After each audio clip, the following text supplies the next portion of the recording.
ఈరోజు గుంటూరు సిటీలో ఉన్న రౌడీ షీటర్స్కి, అదేవిధంగా పాత గాంజా కేసు ఉన్న వాళ్ళకి 120 మెంబర్స్కి ఒక చోట గ్యాదర్ చేసి యూరిన్ టెస్ట్ చేయడం జరిగింది.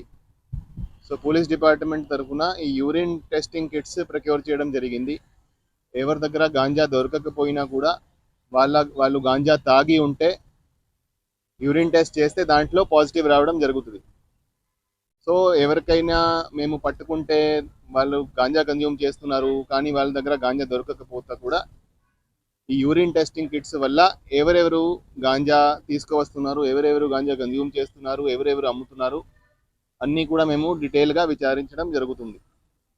ఈరోజు 120 మెంబర్స్కి మేము టెస్ట్ చేస్తే 17 మెంబర్స్కి పాజిటివ్ రావడం జరిగింది.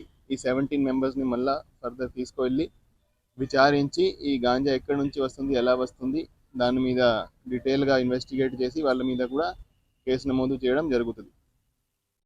సో పోలీస్ డిపార్ట్మెంట్ తరఫున వార్ ఫుటింగ్ మీద, డ్రగ్స్ మీద చర్యలు తీసుకోవడం జరుగుతుంది. లాస్ట్ 6 monthsలో ఆల్మోస్ట్ 400 మందిని అరెస్ట్ చేసి జైలుకి పంపించడం జరిగింది. ఎవరైతే మళ్ళీ గాంజా కేసెస్లో అక్యూజ్డ్గా నమోదవుతున్నారో వాళ్ళ మీద షీట్ ఓపెన్ చేయడం జరుగుతుంది. అదేవిధంగా వాళ్ళ మీద నిఘా ఉంచడం జరుగుతుంది. 4-5 కేసులు అయినాక వాళ్ళ మీద పీడీ యాక్ట్ కూడా పెట్టడం జరుగుతుంది. గుంటూరు జిల్లాలో ఇప్పటికీ 10 మంది మీద పీడీ యాక్ట్ పెట్టడం జరిగింది. వాళ్ళు లోపల ఉన్నారు.